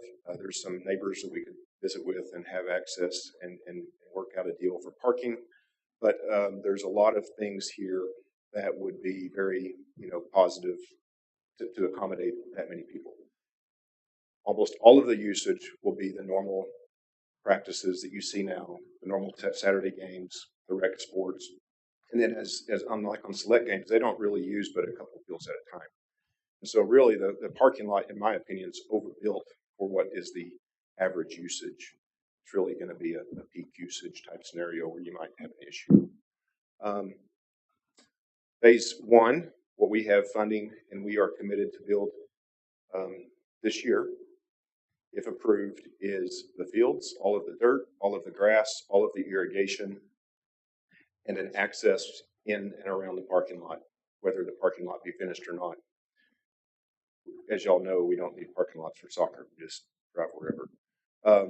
Phase 2, in the funding scenario, is to finish a restroom, kind of a little concession stand, meeting area, in the little upper rectangle at the top of the screen. The lighting, we do have a request for lighting in one of the funding commitments. And And it may not be lighting all 6 fields, but it would definitely be trying to hit 2 or 3 or 4 up front. The parking, and obviously the utilities. But year one, which we have funding for this year, is to get grass growing. Our schedule would be to plant, finish the dirt work and plant April, May 1st, May 30th at the end, and that would put us into available fields fall 24. Do you have funding for phase 2? We do. We have approximately $2.9 million, but it's in 2-year increments. We have the Adam R. Scripps Foundation. We have Create Healthy, are both very significant contributors. We have funding of, okay, how much funding do we have outside of that? About 150,000. Just saying you Yeah. funded. Yeah, it's a 2-year cycle. They have half of it now and half of it next year. Okay. And so that's what just defined our phasing plan. Yeah. And we feel very confident we'll be very close to that. We'll obviously have some more fundraisers, and there'll be ongoing things. And we also need to work out an agreement with the city of Fredericksburg. We've had a draft agreement before, but it's time to go revisit that. At this point, this is real, and we're real. This is go time. So.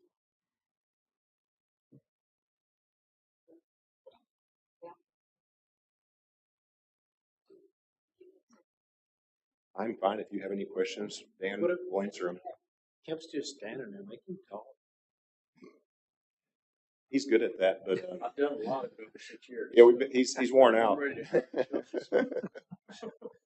And we just want to thank Mark and Dan for their continued efforts.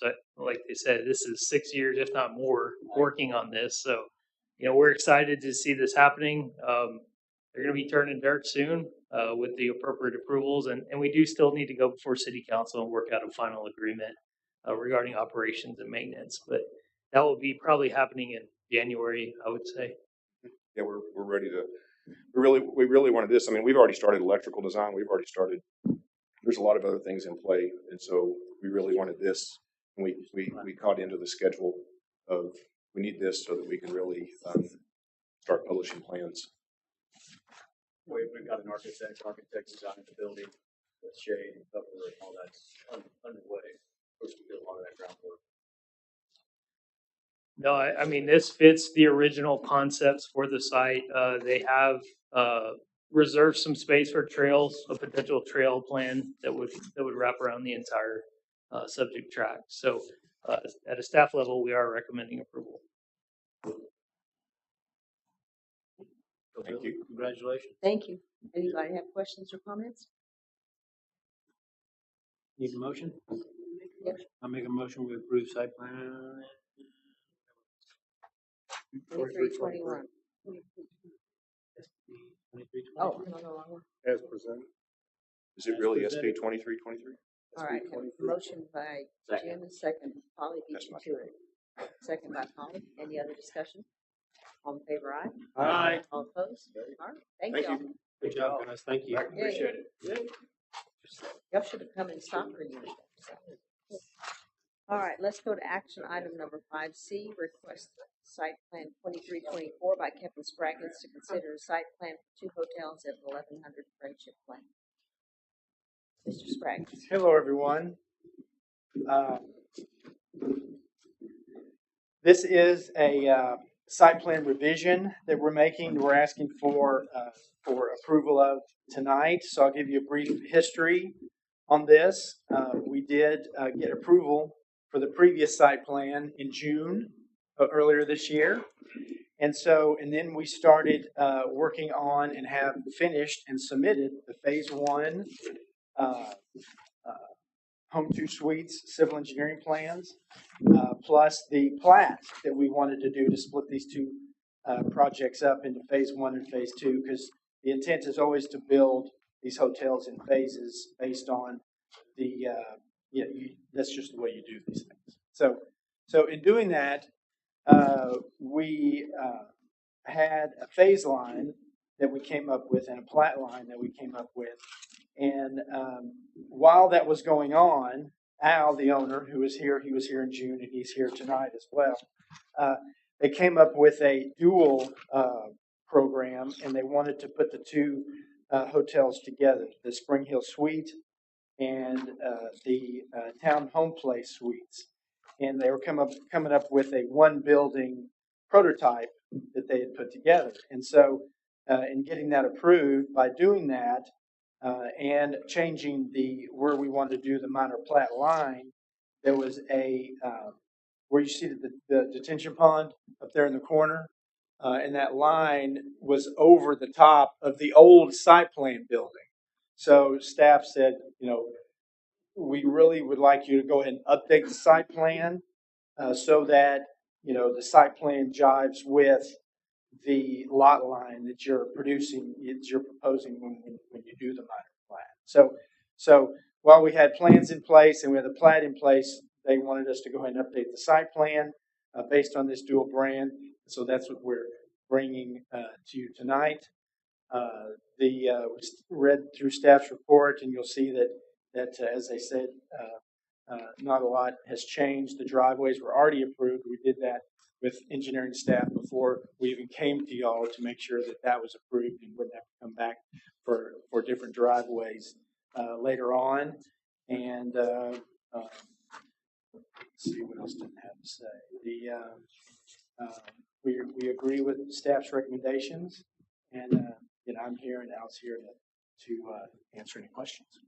So basically, we're going from 3 buildings to 2, but you're holding 3 brands, but now in 2 buildings. Correct. It's the same. It's like you said. The room count went from 309 to 280, and it's just merging things together.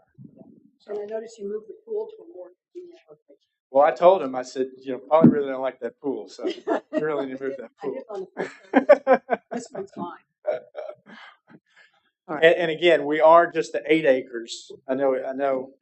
I kind of made my own exhibit here, but you can see we're that piece. We're not the whole piece, so you still have development.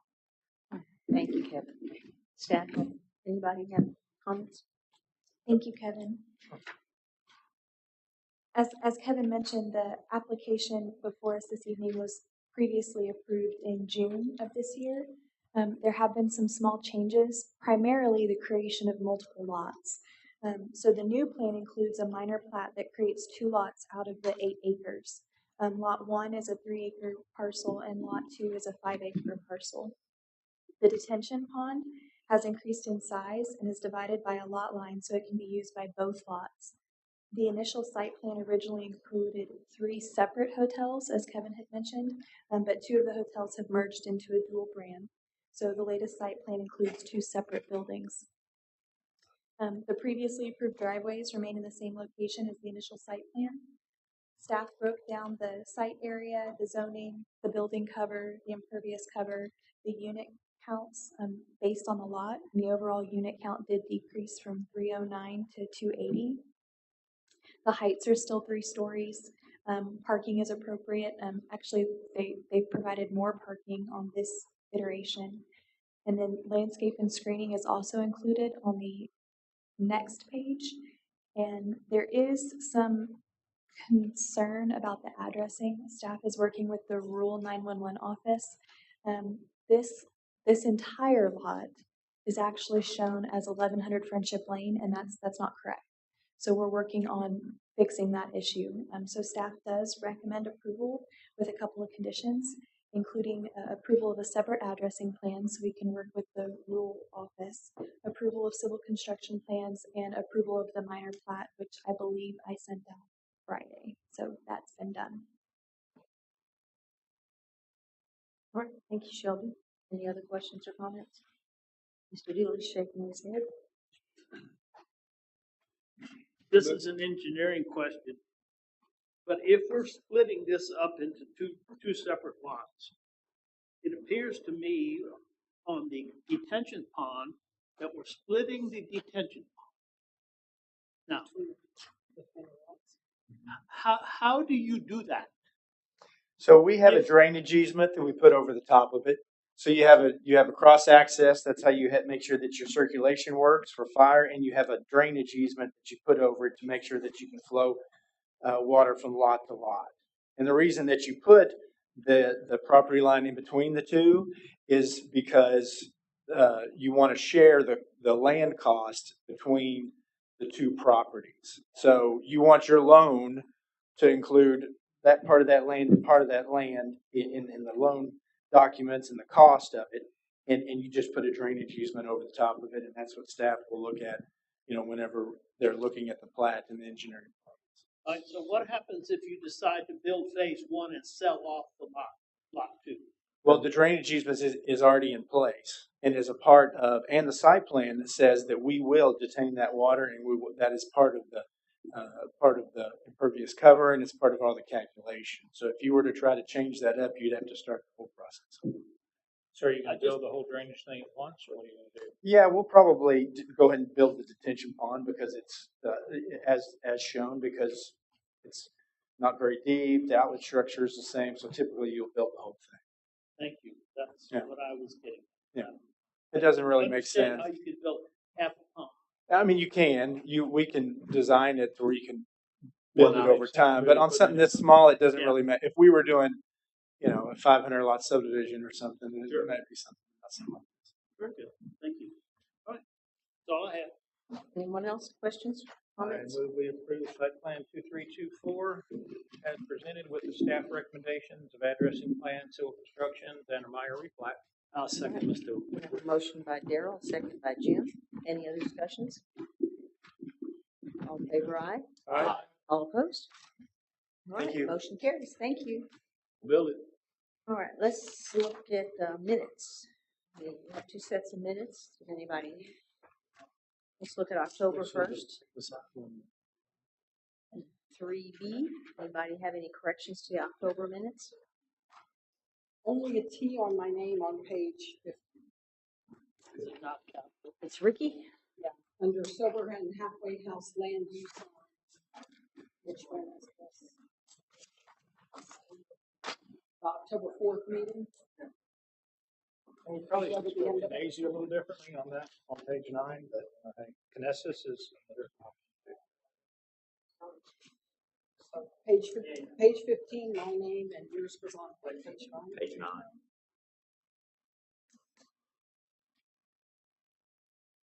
All right, someone want to make a motion?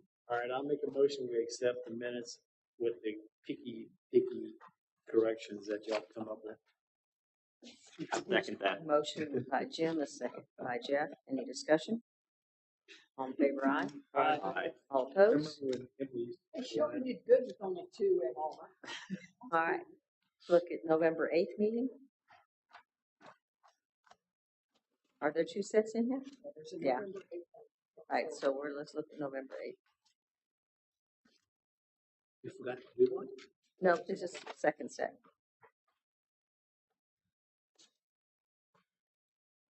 I move you approve the November 8th minutes as Second. Motion by Polly, who's the second? Jim. Jim, second by Jim. Any discussion? All in favor, aye. Aye. All opposed? All right, that motion carried. Those were approved. Let's go to discussion item 6B, directors. Okay, so comp plan. We have released the draft for the advisory committee. They will be meeting on Tuesday to take a look at the first draft of the comprehensive plan. And then the Parks Master Plan, they have reviewed that and are making those revisions. So we're getting down to crunch time, and I think after the Tuesday meeting, based on how much feedback they get from the advisory committee, we'll want to set the joint meeting for City Council and P&Z to have a special joint meeting looking like January. So we'll wait till that meeting on Tuesday to see how many revisions and how long HAF thinks they need to make those before we can then release the draft that you guys will review along with City Council and the general public. So you'll have a joint meeting, and based on that, then you will have your standalone meeting. You'll need to take action for a recommendation, and then ultimately City Council will meet to adopt it. Anna, how much time will we get to review before the meeting? We'd like to have it out for about before total adoption, about a month. Okay, are you going to provide written copies? We printed can, copies? I don't get paid enough. we can provide copies if you, maybe I'll do a black and white, but yes. Right.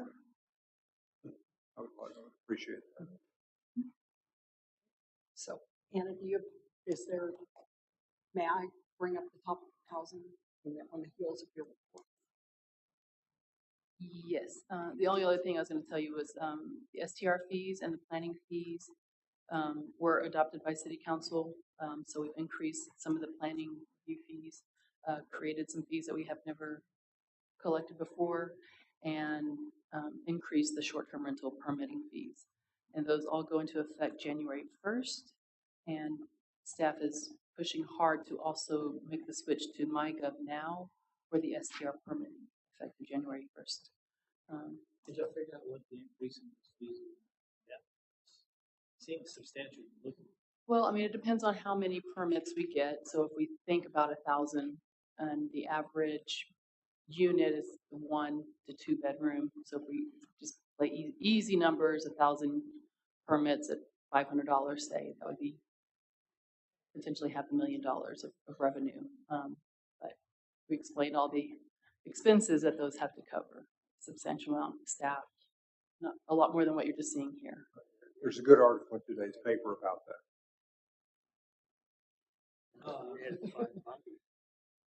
No, I'm with you. I'm just saying, I'm just pressing them up. And then do we, in line with that, are we going to look at gap fees again?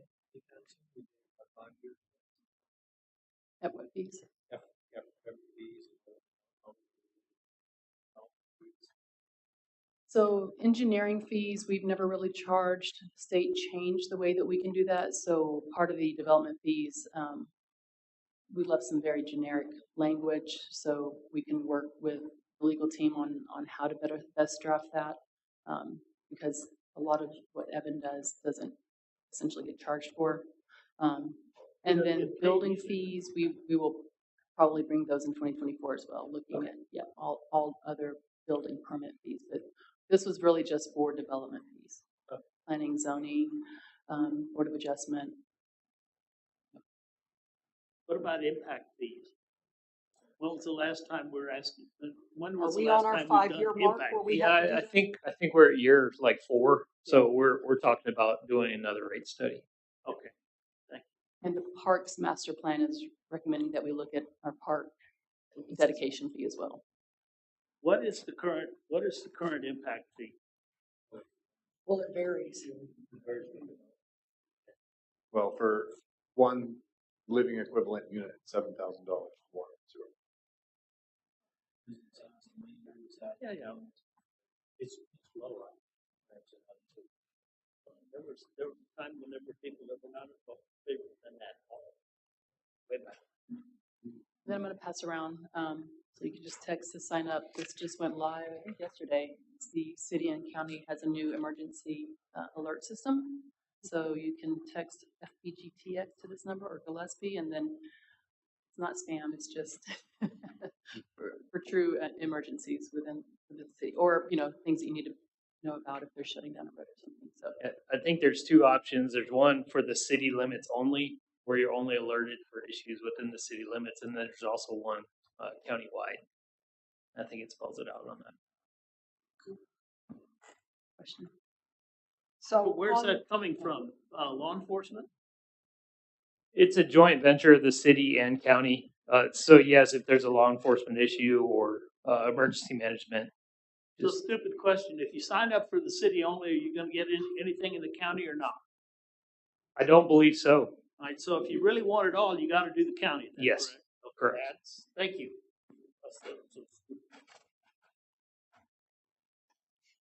So on the housing front, I voluntarily picked up kind of where the housing study left off and started doing some analysis of that. And I've been socializing it with EDC, CVB, Chamber of Commerce, a couple of the city council members, city staff, a couple members of P and Z, and I'm at the point where I'm ready to start sharing it with P and Z as a whole. There are some really, really interesting findings. And the most interesting thing is to walk y'all through how our choices on regulations drives the economic outcome on building a house in Fredericksburg. And it is staggering. And so what I'd like to do is start putting a housing discussion topic on our agenda, starting in either January, February, depending on how packed January looks.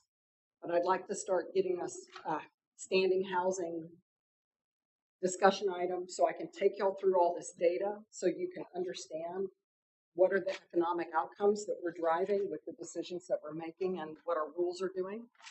And then we can start modeling different choices. So I can show you through a spreadsheet model and you guys can say, what if we did this? What if we did that? And I can run it through and show you how the numbers shift. So you can start looking at how do we drive different economic incentives through our rule system. And this is where we don't offer taxpayer incentives. We don't spend taxpayer dollars. We don't do any of it. We just start tweaking our rules and see what changes it makes in terms of somebody being incented to build a house or not build a house. And then we can move towards a workshop in, Anna, we were talking March, April timeframe, right? To do a full workshop and come out with what are the action plans that we can start taking in 2024 to move the needle. And those could be things like we take a zone like R2 and we can start tweaking R2's rules and then see if we produce more building permits in R2 as a result. Or we can take a pilot program because there is the option to do a neighborhood, you can do a neighborhood level overlay district and you can do it as a pilot.